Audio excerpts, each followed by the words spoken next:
Whenever an engine needs maintenance or cleaning, there's a special board that must be placed on the lamp iron which reads, "Not to be moved." As the name suggests, when this is in place, the engine is forbidden from moving from its current spot until it is removed by the same person who put it there. Recently, a new cleaner had started at the sheds. He was young and eager to make a good impression. He was thrilled then, when one day he was tasked with cleaning Gordon. He placed the board on his lamp iron and started scrubbing and polishing until Gordon looked cleaner than he had in years. Gordon was most impressed. "This certainly puts your paint to shame," he called out to James. James just ignored him and set off for work. Later, a group of workmen were heading into the nearby town for breakfast and invited the cleaner to join them. He quickly packed his tools away, and they all set off for the cafe. It was soon time for Gordon to leave. His crew climbed on board. The driver blew the whistle and was about to open the regulator when the fireman cried out, "No, wait! The board's still on!" Gordon looked to his left, and sure enough, there was the board still on his lamp iron. The crew looked all around, but they couldn't spot the cleaner anywhere. "Go and find him quickly!" cried the driver. "He's the only one allowed to take it off!" The fireman wasted no time, but had little luck. He searched all around the yard, in every office and in every tool shed. He was about to give up when he saw the cleaner returning with the workmen. He ran over and marched him straight towards Gordon. He was most apologetic and quickly took the board off. But by then, Gordon was already running late.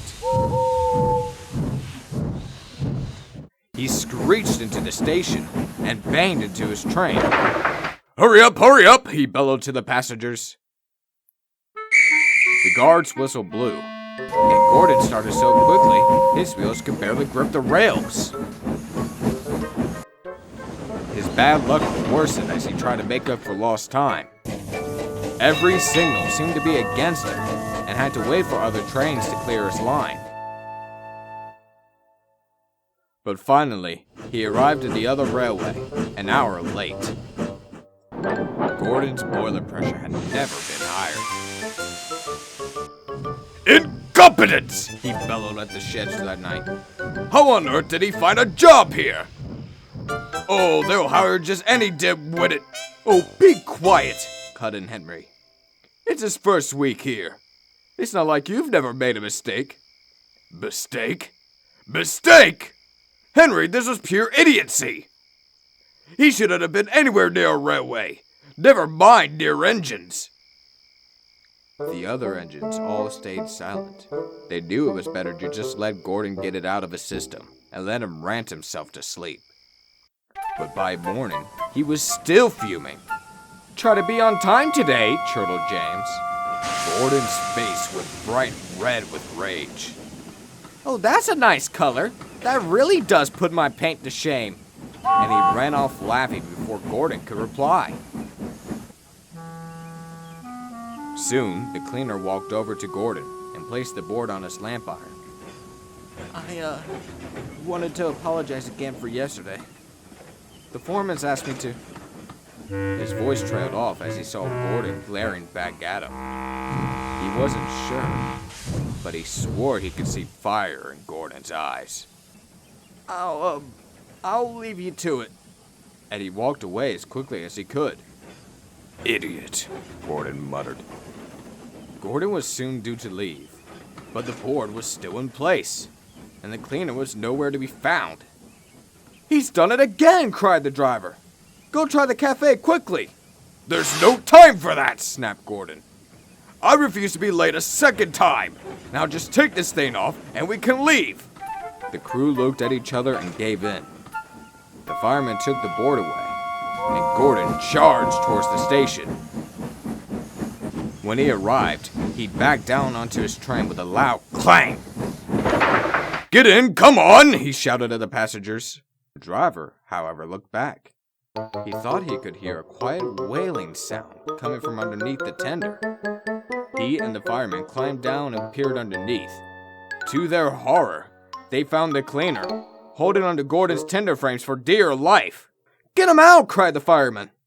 They quickly pulled him out, and by a miracle, he hadn't been hurt. "How on earth did you get there?" asked the driver. But the cleaner was too shaken to talk. So the station master escorted him into his office and phoned for an ambulance. Gordon, meanwhile, was completely pale and didn't speak a word for the rest of the day until... "Gordon!" boomed a familiar voice. Gordon's boiler went cold as walking towards him was Sir Topham Hatt. "Hello, sir. Lovely evening. Spare me the pleasantries, for I have none for you." Gordon gulped, and the Fat Controller took a deep breath, trying to compose himself. "What happened today?" "Well, sir, that cleaner, yes, the cleaner, forgot to tell us what he was doing, and did he place a not-to-be-moved board on your lamp iron?" "Yes, sir." "And was he the one that removed it?" "No, but I've heard enough. The cleaner told me he was tending to your tender brakes when you set off. He's extremely lucky to not have been hurt." Gordon looked down at his buffers. "Tell me, why do you think he's the one who has to remove the board?" "So things like this don't happen?" stammered Gordon. "Precisely!" He turned away from him, trying to calm himself, and then looked back. "I can no longer trust you to work on the main line. I take safety matters very seriously. You will stay in the shed until you can say the same." He walked over to Gordon and placed something on his lamp iron. "Perhaps this might help you learn." Gordon looked up, and there sat a board that read, "Not to be moved."